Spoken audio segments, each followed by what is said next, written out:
All right, good evening, everyone. I'm going to call the Finance and Budget Committee meeting of the Washington County Quorum Court to order. With that, we're going to move right into the prayer and pledge. Justice Ricker has agreed to do us the honor of prayer and pledge this evening. Justice Ricker? Lord, watch over the people of Washington County. Help us with our deliberations this evening. And please help the people that the hurricane affected throughout, and keep an eye out on our emergency responders. We pray this in your name. Amen. Amen. Pledge allegiance to the flag of the United States of America and to the republic for which it stands, one nation, under God, indivisible, with liberty and justice for all.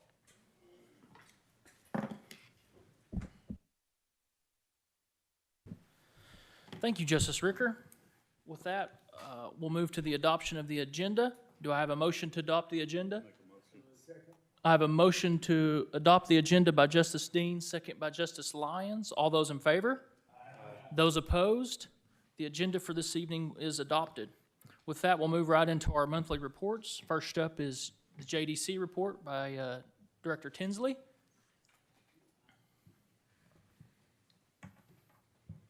Good evening, sir. Good evening, Judge, and good evening to the County Service Committee members. Here's the JDC monthly report for June 2024. In the month of June, we had 23 intakes, with the average length of stay being 6.68 days. The average daily population for June was 17.57. The highest number of intakes were Battery 3rd misdemeanor at 6. Of the 23 intakes from Washington County and Madison County, 11 were from Division 3, 11 were from Division 8, and 1 out-of-town hold. There were 6 transports. 5 transports were done by the Washington County Sheriff's Office, and 1 was performed by JDC. Are there any questions that I may address at this time? Justice Dennis? Thank you, Judge. The one question I've got, because we talk about it so much, what it costs to have a prisoner in the jail system. What does it cost to have? What is our cost on a juvenile? Yes, sir. So to house a resident per day is $92, and that is allocated by the state. And we don't charge any additional fees for doing out of town holds or anything of that nature as well. All right, thank you. Yes, sir. Just curious. Any additional questions for Director Tinsley? Thank you, sir. Thank you, sir. Mm-hmm. Next up, we're going to hear from Sheriff Cantrell.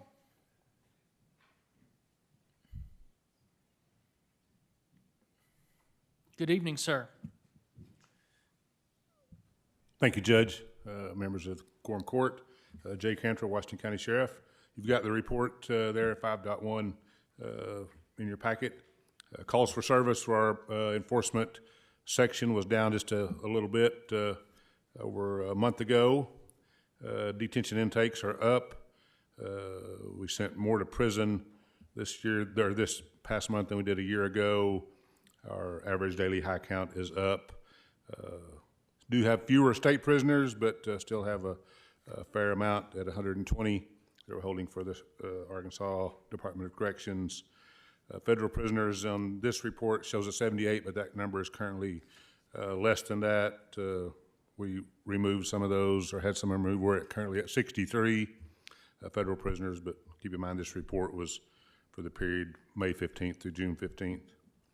Pretrial numbers are still high, and I think we just attribute that to more people coming to jail, and then their length of stay is longer. They're not getting out as quickly. I'll give you a quick report on our COVID numbers. Today, they're good. Today, COVID numbers are good. We've only got 5 positives. 5 in quarantine, 1 of those positive. But last week, we had 104 in quarantine and 6 positives. 2 weeks ago, we had 238 in quarantine with 9 positives. But a month ago, we were at 49 positives and only 49 in quarantine and 1 positive. So it ebbs and flows. Right now, we're in that low period, and we're appreciative of that because it helps with our housing. So I'd be happy to try to answer any questions anyone might have for the Sheriff's Office or the jail. Justice Dennis? Thank you, Judge. The question I have is this, I've been around for a while now on court, and every time we try to get the sheriff's department up par with some of the other law enforcement, like Fayetteville, Springdale, all the other towns, then we're behind, or we're ahead of them, and then they take a raise, and then they're way back ahead of us again. You're talking about wages and salary and Yes, all I'm that, talking yeah. about salary. Yeah. So, do you know when Fayetteville changes theirs and Springdale changes theirs? Because I think we need to look at that and realize that if we're working behind, always working behind, we'll never catch up. Right. Fayetteville's on a 2-year cycle, so they evaluate every 2 years, and so this is the year that they would evaluate. We evaluated and last year and tried to come up with to what theirs is, but we had to do it we couldn't afford it last year, so court agreed to try to do it in a 2-year cycle. So we did half of it last year, and our hope is we can do the other half, or something close to that this next time. But then Fayetteville will reevaluate this year for the next year. So we're always behind them as they evaluate. Springdale, I think, evaluates yearly, or maybe every other year, but it seems like they take a bump every year. Well, common sense tells me that if you don't get caught up and ahead, and they come right behind you, you're never going to be equal to them. And then we'll still have the loss of trained individuals to the higher payer. Yeah. And I'd just like for us to eventually get to that point where we're par or equal to at the same time, so that those that we want to keep will stay.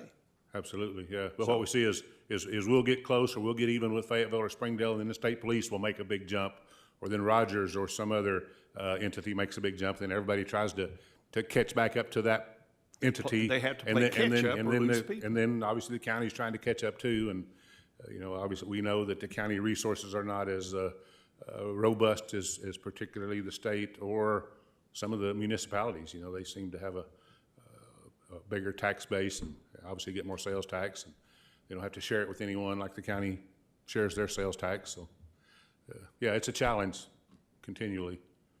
But I appreciate you noticing it and being willing to try to help us come up with a follow-up question, if I can. I don't want to take too much time. Just because, I don't know why, but COVID's back. I'm hearing COVID here, COVID there. I'm hearing it a lot anymore. And so, did we go ahead and do anything to establish what was it we called it? We called it a COVID, not a COVID, but a quarantine. We called it a quarantine center. I know that our COVID mitigation project. Yeah, do we have anything where we can quarantine them? Well, nothing. We have no new facilities, but we have facilities that are on the drawing board that we think are getting closer to being ready to let out for bids. So we're encouraged that we'll soon have some facilities to help mitigate that quarantine and maybe slow the spread of it. And not just for the detainees, but for our employees too. Because our employees are getting infected with COVID as well, and so then they have to isolate or quarantine and stay away. And it's harder on the jail maybe than the general population, because we're a congregate setting, so we have people in a tight area. So nearly 800 people daily in a smaller area than we should have, and so it's difficult for the detainees, difficult for the employees. So we're hopeful to get a little room to spread those folks out. Well, I was a little embarrassed about not remembering the title of it, what it was called, but I've heard on TV so often that it's just an expansion and not saying the word COVID or quarantine, that I've adapted the language that they use. I apologize about that. Yes, sir. Thank you. Justice Coger? Thank you, Judge. Yes, Sheriff Cantrell, how many do we have sleeping on the floor right now at the jail? Well, that number is fluid, and it moves around daily, depending on who comes in, who comes out, what classification they are, men, women, but it runs from 135 to 165, just varies, so, but, you know, you can say probably 150 on average on the floor. That sounds higher than it normally is. Yeah, Isn't well, it? we've got, you know, 780 or 790 people in jail, so our numbers are up, and our, you know, our pretrial numbers are at 526, so those people are here waiting to go to trial, and they're not in a very fluid state. They're just kind of here. We're going to have to house those people.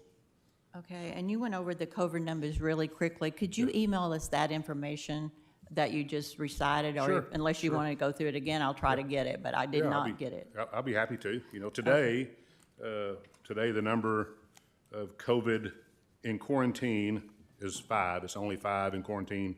Of those 5, one is positive. On the 2nd, which I just went a week ago, on the 2nd, we're 104 in quarantine and 6 positives.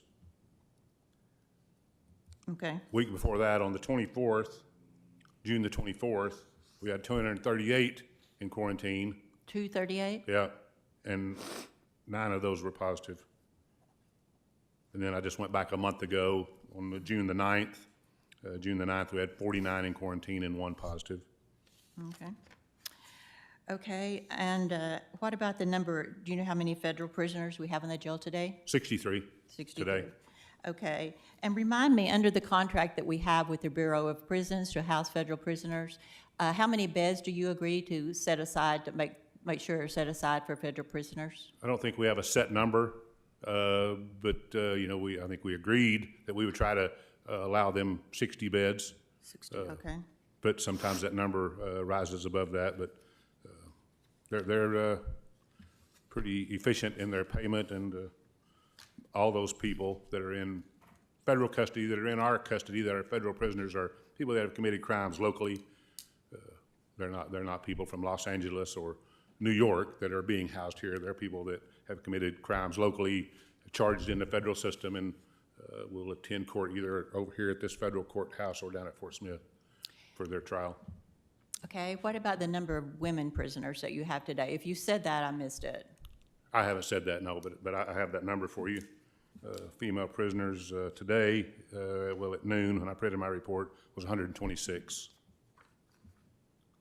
Okay, and what would do you have any idea of the average time from when a prisoner becomes a state prisoner? Like when he's sentenced in Washington County Circuit Court, he has a state sentence with the Department of Corrections, he comes to your jail. Do you have, what's the average, do you know, of the number of days that person would be there before they're transferred? I would just be a guess on my part, but it's 60 days. 50? 50 or 60 days, yeah. Okay. To get them into the state system and move down to Malvern. Okay, and just one more question. Sure. Have you started the renovations that we funded last month? Have we started the, we've started picking out some of the colors, and the contractor's been down, and we've started doing some demolition. We're trying to do as much of the demolition with our detainee labor as we can, so we've already started some of that, so. Okay, I haven't been out there, so I was just Yeah, curious. Thank yep. you. Starting That's to all I have. make a progress, yes. Justice Fleming? Thank you, Judge. Jay, whenever y'all have your meetings with the judge and the cities, because we talked about what Robert was talking about on the pay, I've talked to the chief in Lincoln, and I've talked to the chief in Elkins and different places. The small towns really have a hard time because they don't have a tax base at all. Right, yeah, I agree. And they say Washington County is paying their officers probably twice as much as they can pay in Lincoln and other places. And that's the same as Fayetteville. I think if it's possible that the city of Fayetteville, police chief, you, all of it, kind of like maybe have a big pool of all of you, talk about it and try to keep that pay. And I know the city of Fayetteville can do what they want, and I know Washington County can do what they want, but it's a try to kind of get it to where we're not fighting against one another, because that's basically what we're doing. We're just fighting. We'll give $1,000, they'll give $2,000, they'll give $15, they'll give $3, then you're back to the same circle. And I know that's impossible, but we can't fight like that forever. The taxpayers ain't gonna pay that kind of money. Yeah, I agree. You know, we see some of the Lincoln, Elkin, some of those towns struggle. They Then we look at Tawnytown, and Tawnytown just keeps jacking their pay up. Prairie Grove pays as good as us. So Problem is, all them small towns don't have a jail. City of Fayetteville don't have a jail. That's true. And they don't have that cost that we have. Yep. So I for us agree. to keep up with everybody, that's gonna be hard to do. Yes, sir. And we're gonna have to ask for a lot of money to do that. Thank you. Yep. Yes, sir. Any additional questions for Sheriff Cantrell? Thank you, sir. Thank you. Appreciate you, Sheriff. Next up's Treasurer's Report. Treasurer Hill?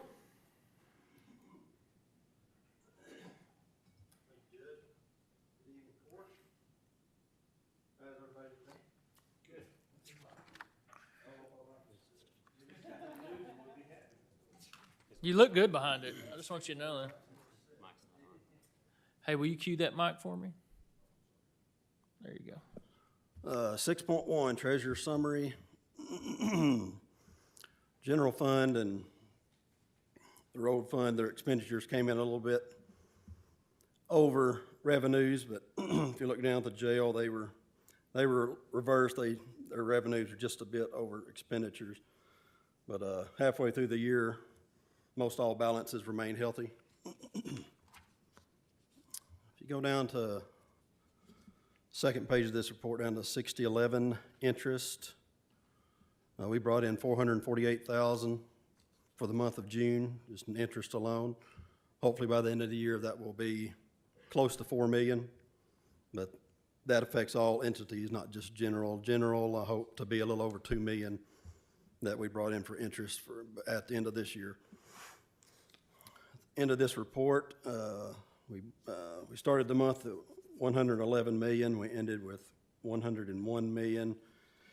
Most of that difference was clearing out the excess collector's commission to all the taxing entities. 6.2, property tax received for the general fund, brought in $621,000. That's compared to $540,000 last year. But for the year, we're up about 7.3% in property taxes. 6.3, the ARPA report, not a whole lot of activity. For June, we saw about $44,000 in the sheriff HVAC project and about $59,000 in the EOC engineering project. We still have $14.6 million remaining in that fund. 6.4, the 1 cent sales tax, $895,000 came in.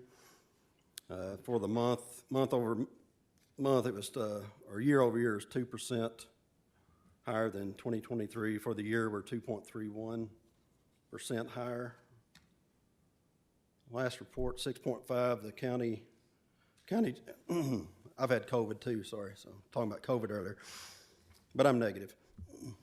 The quarter cent jail tax brought in 1.3 million, same percentages, but for the year, we're 182,000 over what we were in 2023.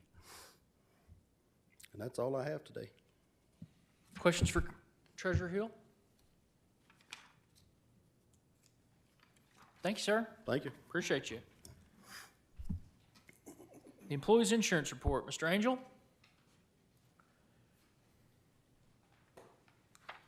Good evening. I feel a little bit like a preacher now, so a little change. I'm not sure I'd be a great preacher. Well, yeah, I got the coat and everything, right? All right, so it's been a while since I've gotten to give you guys some good news, and it's not terrible this month, but it still continues with the trend that we've been seeing.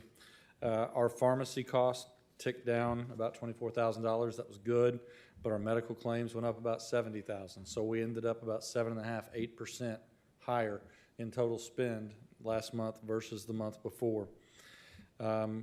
We did lose, as I told you last month, one of our large claimants off the plan, but as we discussed, medical payments traditionally take 30 to 60 days to cycle through, so we probably won't see any real impact on that until next month likely.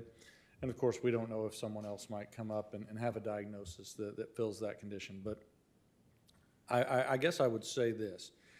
If there's a silver lining to the rough year we've had with claims, it's that it cannot get much worse.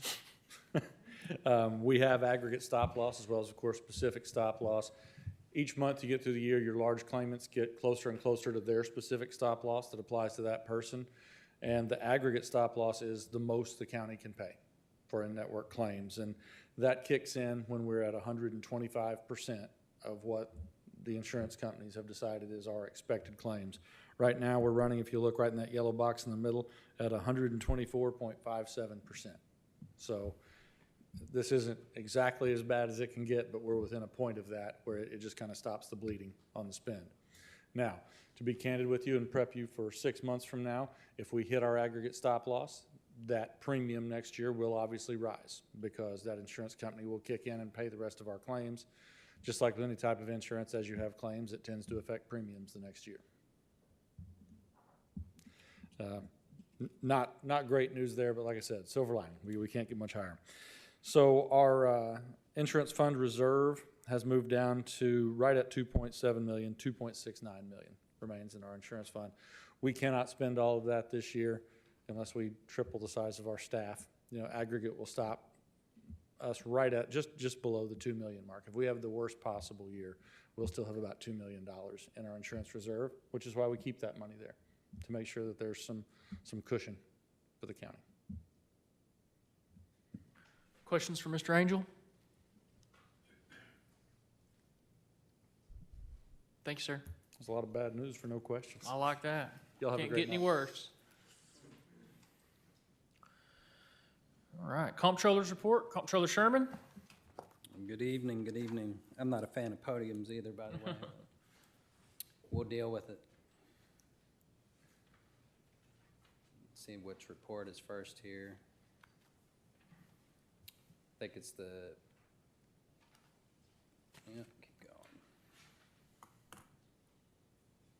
going. Okay, that's the unappropriated reserve. There was only 4 ordinances last month.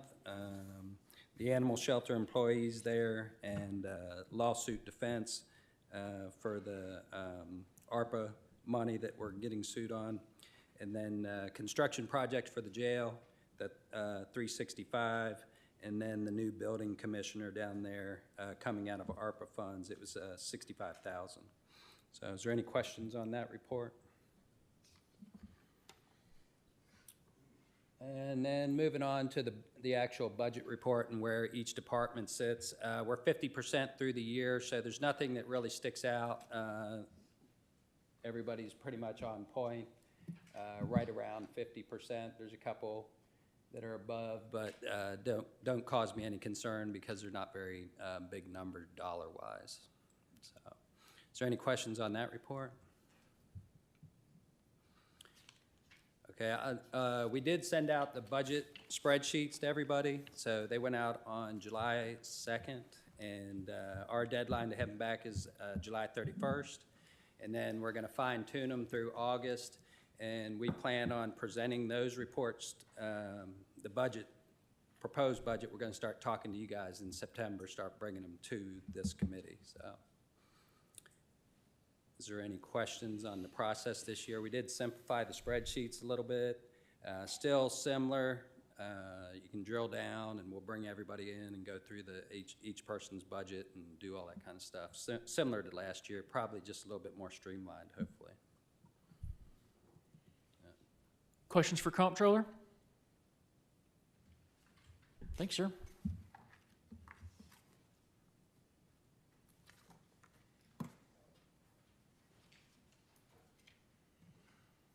All right, moving on to the new business portion of the agenda. We're going to start up with item number 9, an ordinance amending the assessor's budget for 2024. As you guys can see in these ordinances, the assessors are eligible by state law for an incentive payment. This is us allocating that money to the assessor's budget so that they can accomplish those bonuses to their staff. Is there any questions about this or any motions or debate? Justice Lemming? Can you tell us where that money comes from? I mean, it's kind of a, It comes from the state. right. So it rolls into our coffers, and then what, according to general fund, and then what this ordinance is actually doing is mechanically, it's moving it from that to the assessor's budget. we're just the middle people, right? We're the middleman. And that's it. Yeah. That's it. Thank you.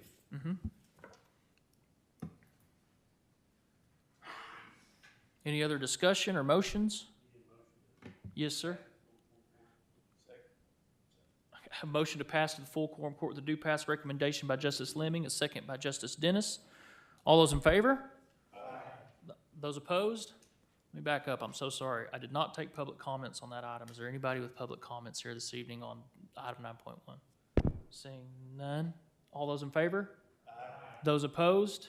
Item 9.1 will pass to the full quorum court with a due pass recommendation. My apologies.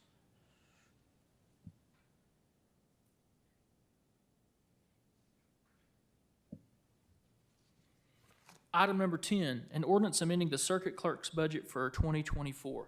If you guys remember, I'll mention a few months ago, we passed an ordinance to limit salary adjustments for you guys to 2 times a year with the budget. So this, what you're seeing tonight is, this is that first window since we passed that ordinance where salary adjustments can come. I'd like for Director Burchett just to come up here and give us background on each one of these. She's got some more expanded comments for the raises, but Director Burchett, will you just give us background on this one ordinance about what we're doing here? So this ordinance, there was a position in the circuit clerk's budget, and it is listed in the budget as a level 1, but it's budgeted at a level 2. And so this is basically an administrative cleanup. We need to create a new PCN number, assign it, and title it as a Deputy 2, so that Circuit Clerk Sylvester can fill the position he's trying to promote within, and he can't do that until HR can get everything corrected in the computer system. This should not change the budget as far as fiscally right now. This is just title and PCN number change for this role. Anytime we amend the budget, it requires an ordinance. Any discussion or motion? Justice Ricker? Make a motion, pass full quorum court with a due pass. I have a motion to pass to the full quorum court with a due pass recommendation by Justice Ricker. I heard second by Justice Dean. Any further discussion on this item 10.1? Public comments on item 10.1. Seeing none, we have a motion to pass to the full quorum court with a due pass recommendation by Justice Ricker, second by Justice Dean. All those in favor? Aye. Those opposed? Item 10.1 will move to the full quorum court with a due pass recommendation. Item number 11, an ordinance amending the Planning Department budget for 2024. Director Burchett, will you give us background on these? Yes. I'm just going to read you what I wrote about both of these agenda items, and we'll go from there. So good evening. The 2 proposals before you are a result of the current regrading processes that we have in place within our salary administration program. The JDC director and planning director roles have not been reevaluated in many years, and due to this, we're out of alignment with what current market comparisons revealed to be equitable for these type of positions within a county structure of our size. We, the entire county, have been pushing to ensure that our employees and the positions that they hold are justifiably and accurately reflective of, first, what the market dictates, and secondly, the accountability that each position holds within our entire structure. Our former Chief of Staff, Lance Johnson, was a major proponent in evaluating the accountabilities of the positions and the needs that the county has pertaining to these 2 areas. Following his analysis, the intent to increase the individual's pay was obvious to the current administration, and it became clear that there was a discrepancy that needed to be rectified. As I'm sure that you are all aware, this is a major undertaking for an entity our size. The 2 positions in question, unfortunately, were egregiously neglected and have been for many years. Tonight, we can correct this not only for the county, but for our valuable employees that currently hold these positions. Director Chris Tinsley is an extremely valuable employee to the county, and I have personally witnessed him take a department that was understaffed and underrated and created a positive team environment and a work environment that is extremely mentally, emotionally, and at times hazardous to our employees who service at the JDC. Director Tinsley shows up at any hour of the night and is there to serve in his role and supports the staff while continuing to maintain the proper regulatory compliance standards that the JDC requires. He has more than earned what is due to him. He is a wonderful asset to the county, and I think that we can all agree that we are blessed to have him serve us and our citizens in this capacity. Likewise, Director Sam Atta is extremely valuable to the county and its efforts within the planning field. Director Atta brings insight into this area of the county and is willing to be able to serve our citizens within his role. Director Atta has taken a department that was also understaffed and rebuilt it while at times having to bear the brunt of the workload in order to maintain these operations and services for the county. He is a highly educated and well-versed individual in his field, and we should all feel blessed to have him as well, serving our citizens in this capacity. It is the intent of this administration that moving forward, regrading will become the irregularity and not the norm by which we operate within to value our positions. I would also like to add that the proposed adjustments were unanimously passed excuse me, through JSAP committee, and that our proper approved processes have been executed in order to ensure that the parties involved are compensated accordingly due to the nature of their jobs and how they serve all of us daily. Thank you. I appreciate it, Director Burchett. You can understand Director Burchett's comments are both for this item and the next item. She wanted to speak both of those, and just for efficiency, she wanted to speak both for them now. Director Ada, I'm going to put you on the hot seat. I believe this is yours, right? Why don't you come up here and tell us a little bit about your department? Good evening, everyone. So just to make it brief, it's what we do and like a little bit bragging. So it's a justification why we're doing this for like my department. So longer transition period with the new leadership team that gratefully allowed building mutual trust and better understanding of the planning department's complexity and what each planner position entails. Changes in the nature of and the variety, complexity of work, changes in the supervision received or exercised, increased decision-making and responsibility. For the planning director, so increased demand in the planning projects based on the dynamic nature of Washington County, cover the entire department. The planning department went through minor restructuring that affected the duties and responsibilities of several positions and a number of employees within the department in the last 2 years. The intention was and always been taking care of my team first. The focus was on building a competent and reliable team to elevate the department, never an individual focus. The planning director position was not graded or compensated properly in 2023. In fact, the job description, as the HR director mentioned, haven't been updated since 2016 to meet the performed duties. So the planning director presents a non-biased form, the planning and these and zoning information to the planning board and the quorum court. That's a tough job. That it sounds harder than, and it's very hard to do than it sounds, honestly, sometimes. So Washington County, alongside Benton and Pulaski counties, are the only counties in the state of Arkansas with a planning department. Washington County is the only one with active zoning regulations. So the planning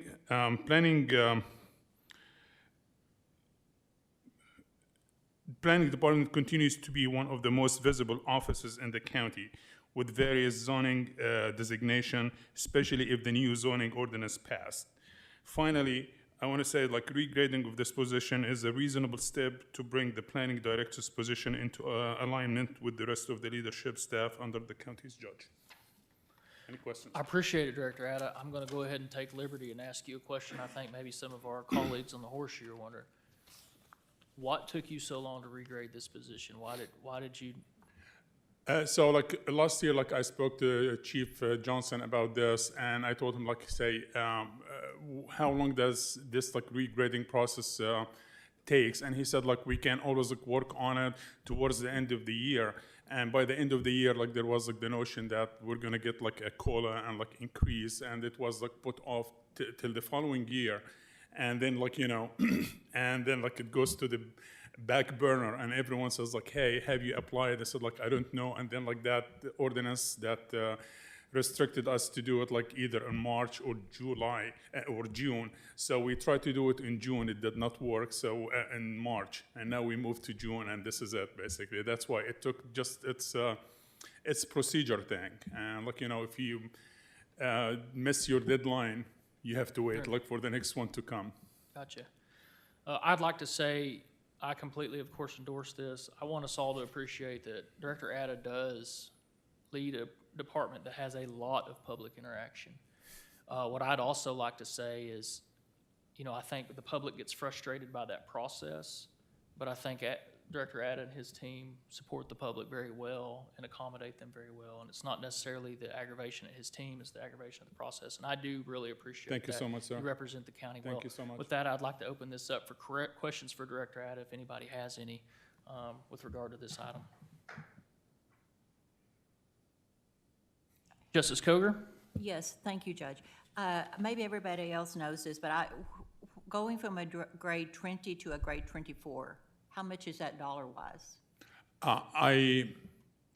Was it like 10,000 or something like that? I believe so. I don't know exactly. That's in the ballpark.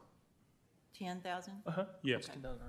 Okay, thank you. Yeah, so I it's was just about curious. like less than I'm not 1,000 a month. complaining about it. I was curious. And I think this is good background just for the rest of the, so we have it's in our policy that we can give people promotional raises. Yes. If their regrade is 2 or more steps up.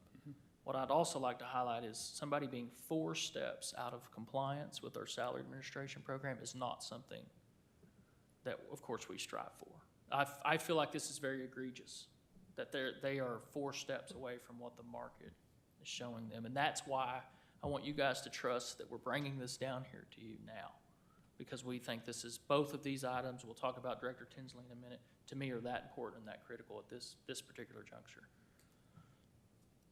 Thank you. Thanks. Justice Dennis? I move that we pass 11.1, move to full quorum court. Thank you. Full quorum court.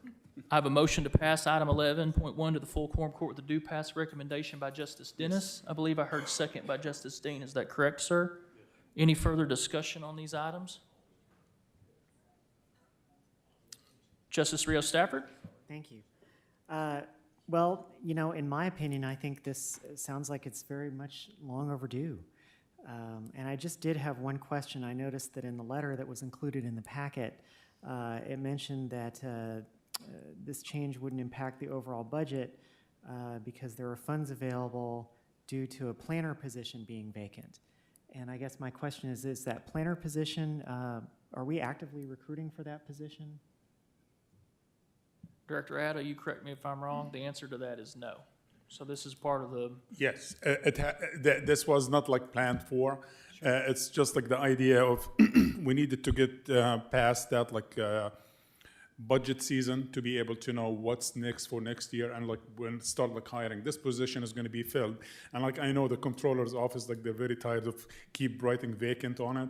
So we are trying to fill this position, but like we need to know exactly the direction of the county and the new planning code. If we're going to hire someone, Yes. which direction we're going to start like training, because seriously, it's super complicated to train someone within a few months and say like, hey, we're going to switch gears. Yeah. It's going to be completely difficult. So we don't want to confuse anyone or like run them off the department. Okay, that Yep. makes a lot of sense. Absolutely. And definitely, you know, as our planning, as we grow as a county, as our planning becomes more complex, I'm sure that Yeah. position is definitely needed. Absolutely. And like our the city of Fayetteville, for instance, they're trying to increase like fees to be able like to accommodate for like new position. Yes. We're not trying to do this. We're trying just like to be able to afford getting like good like well-educated staff member to make it easy. Yeah. If you have like a good working relationship with your like team and you have a high functioning team, makes your life easier and make the job like much easier. And the interaction with the public, it's, as the judge mentioned, it's very frustrating at time, but that's part of the deal. Thanks, thank Thank you. you. And I just wanted to note, I think Fayetteville is in a very different position than we are, because my understanding is they haven't changed those fees since 2008. Yep. Thank you for everything Thank you do. Absolutely. further discussion or questions for Director Ada or further discussion on the item? Public comments on item number 11.1? Seeing none, we're going to take up the question. I have a motion to pass item 11.1 to the full quorum court with a due pass recommendation by Justice Dennis, second by Justice Dean. All those in favor? Aye. Those opposed? Item 11.1 will move to the full quorum court with a due pass recommendation. Item number 12, an ordinance amending the Juvenile Detention Center budget for 2024. Director Tinsley, you're up. Thank you, Judge Deakins. I just want to say thank you all for listening, and I appreciate Judge Deakins and Director Burchett for her kind words. give you some background information, I started back in 2014 as a JDC staff member. The rate of pay was $12.26. And so that just tells you how far we've came. When I came back in 2022 as the director, the JDC was severely understaffed. They had 2 staff members working 20-hour shifts, and that was really bad. A lot of things can happen when you're understaffed that bad. Since then, we are 1 out of being fully staffed. To you all, I thank you all because you guys have boosted the hourly wage for the JDC staff now, and so they make $20.90. So from $12.26 to $20.90. Our hiring pool has increased dramatically. We have a better pool of candidates to choose from. Since then, we've had 3 residents that have earned their high school diploma while at JDC. We've started back with in-person visitations, which is very important. We've started doing emails, and we've taken out letter writing and having the residents use pencils. Another milestone that we're working on now is our long-term residents that have been dropped out or kicked out of school. We want to start a GED program to help them earn some kind of form of education. We are now having 4 people on shift, and that's very important just due to the fact that anything can happen. From a security standpoint, we had cameras that weren't working. We had doors that weren't working. So everything, we've came a long way. And I really appreciate you guys for all the help and support that you've given us. And we still have a long way to go, but I've always wanted my staff to know that I appreciate them before myself being compensated. And it's shown. Our recidivism rate hasn't been that bad. 9 times out of 10, you do get a couple of people that come in that don't work out. It's not what they thought it was. But I have seen that we've made a lot of success at the JDC, and we are going to continue to keep pushing forward. I'd like to say that, Director Tinsley, I'm really proud of the way you represent Washington County, and that facility, I'm sure you guys know, is very stressful. There's a lot of emotions down there, and I appreciate you because I think you do us a very proud job. And also what I'd like to say is you do us a very proud job because you're not in the newspaper. And I think you can that's what a good job for JDC is, and I think there's a lot of times that can be overlooked as somebody not doing their job. But I really appreciate you, Director Tinsley, and I'm proud to work alongside you. I'm proud of what you've done down there with you and your team, and I'm proud of what you're doing for the residents there at the JDC. With that, questions? Justice Coger?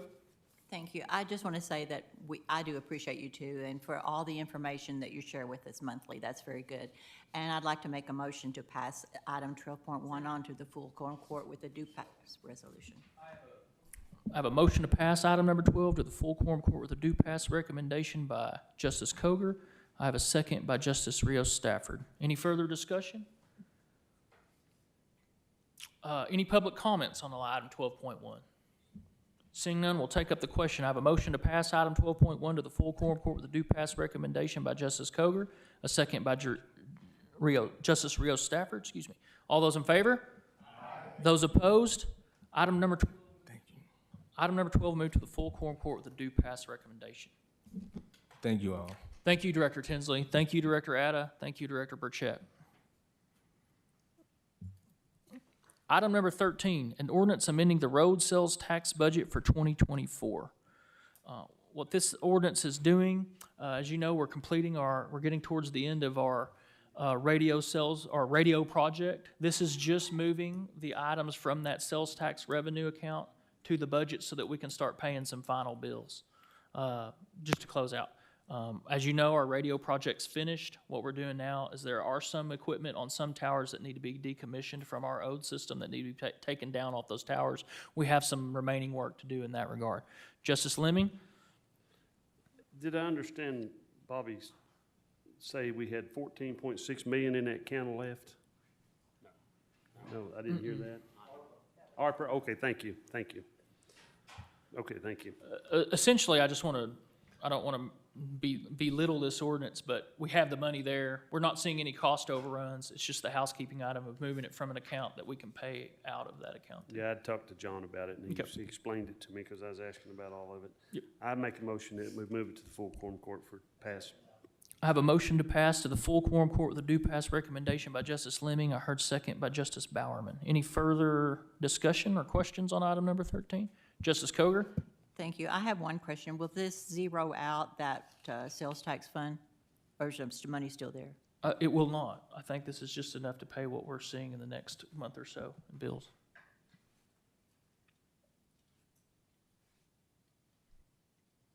I have a motion to pass item number 13 to the full quorum court with a due pass recommendation by Justice Lemming, second by Justice Bowerman. Any public comments on item number 13? Seeing none, we'll take up the question. Motion to pass by Justice Lemming, second by Justice Bowerman. All those in favor? Aye. Those opposed? Item number 13 will move to the full quorum court with a due pass recommendation. Item number 14, an ordinance anticipating additional revenue of $399,996 in the drug court grant fund and appropriating the amount of $399,996 from the drug court grant fund to the SAMHSA 2024-2025 budget for 2024. Justice Lemming? Well, I talked to our grants lady, Ms. Russell, about this, and I hope everybody understands that if we wasn't getting this state money, the county does not need to fund all this stuff the way that the government gives us this money, because it really, I mean, it looks crazy when you have gifts of $7,500 and you have, you get to go to Disneyland in California to have your meetings, and I mean, it's really crazy. But I mean, I'm going to vote for it and I support it, but I really don't on the other side. I don't know how to say that, but I want to make a motion to pass it too. I have a motion to pass item number 14 to the full quorum court with a due pass recommendation by Justice Lemming, second by Justice Ricker. Further discussion or questions about this item? Public comments on item number 14. Seeing none, we'll take up the question. I have a motion to pass item number 14 to the full quorum court with a due pass recommendation by Justice Lemming, second by Justice Ricker. All those in favor? Aye. Those opposed? Item number 14 will move to the full quorum court with a due pass recommendation. Item number 15, Counselor, will you tee this up for us? I'm sorry, just a second. Justice Lyons, did you have something before we? Can we just real quick make a motion for a consent agenda to do 8, 9, 10, 11, 12, 13, and 14? I have a motion by, I think you said item number 8, Justice Lyons? 8 through 14. 9 through 14, is that okay? 9. Yeah. I have a sorry. motion to pass items 9 through 14 to the consent agenda for the full quorum court. Do I have a second? Second by Justice Lemming. All those in favor? Aye. Those opposed? Items number 9 through 14 will move to the consent agenda for the quorum court meeting. Counselor Lester, would you like to just review this next item? So this last item that we have is a discussion item, deals with the Fayetteville alcohol sales. As a lot of you may be aware, there was a referendum or initiative done by the citizens in Fayetteville to allow alcohol sales on Sundays in the city limits of Fayetteville, just like Springdale does. We received this information kind of as a precursory thing from the city of Fayetteville to let us know what's going on. There was some question about whether or not the county had to do something with regards to this or not. If you read through here, you'll see a memo from Kit Williams, who's the city attorney for the city of Fayetteville, and he opines in this that there really is nothing for the county to do. And I don't know that I necessarily disagree with him, and I had this conversation with J.P. Rio Stafford earlier today. The law says a couple of different things in a couple of different places. So the county clearly for a special election has to call for that election because the elections are held by the county and we take care of all of that. But the cities have the ability to bring these local initiatives on their own should they choose to do so. And I don't think the county has the ability or has the right to say, no, you can't do that. In other words, if they want to call something for an election, they have the right to do so. Needless to say, I talked to Jennifer Price after we put this out because she was out of the office last week. She would prefer that we go ahead and pass a resolution or ordinance. I can't remember what we've done in the past, just to be consistent with what we've done in the past. In other words, it's what we did for Springdale when they changed theirs. It's what we did for Greenland. It's what we did for, I think, Elm Springs. It's what we did for Town. And so Fayetteville has not yet passed their resolution. I think Justice Rio Stafford said that would happen Thursday. And so there's nothing for us to do right now, but we kind of put this in as a placeholder because we want to make sure that we don't somehow get in the way of them doing what constitutionally they have the right to do. So that's really all this is. And once they pass that, I don't believe that the quorum court could vote that down. I mean, I think by operation of law, it has to be on the ballot, but we're going to go ahead and prepare in August a resolution that just to be doubly sure that all of our I's are dotted and T's are crossed so that we don't mess this up or there's not an issue that Fayetteville has to deal with at a later date. That's kind of where we are. Justice Rio Stafford, would you like to comment on this a little bit? Sure. I just wanted to thank the county attorney for providing all that information. And just to clarify, the Fayetteville City Council had their agenda session earlier this evening, and it will be on their agenda for next Tuesday, July 16th. I just want to say, we're trying to bring things to you guys with as much notice as possible. The reason we had this discussion item put on here was because we might have to move at an accelerated pace in the month of August. And while this can be very systematic, I wanted you guys to see that this was coming and know that this was coming so that if we have to move in August to get it through, to get it on the ballot, I just wanted you guys to be aware of it. So this might be a little advanced, but I don't know that it can be too advanced if we're just bringing you guys in the loop and showing you what's coming. Justice Lemming? Brian, are there any way that because the city of Lincoln's, they've tried a couple of times to sell alcohol in town, and is there any way the county can not override a city, is to say, is there any way the county can say we can sell liquor in all of Washington County on the weekend, or, after hours and weekends? No, I don't think we could force that within I'm not saying force it even, just put it out there to where we could certainly, you could pass an ordinance or refer it to the electors to pass that would allow alcohol sales in the unincorporated areas of the county, certainly. I don't know that would necessarily apply to the cities if they did not want to do that, because they kind of have jurisdiction, but as far as the unincorporated areas of the county are concerned, we could certainly allow the voters to vote on that. I don't think it's something you can do without the voters, but it's certainly something you could put on a ballot at a later date, should you so choose to do so. Well, there's already alcohol sold in areas, in the rural areas of my district, so I mean, I don't see an issue with it, but I didn't know if that might help a city anyway to do that, because I don't believe so, but I've not looked at the laws on that to be real clear. Okay, thank you. Honest. Any further discussion on this item or any other questions? Okay. We'll move forward. Final item is item number 16, a public comment period. We have a 12-minute public comment period for 3 minutes per individual. Public comments this evening.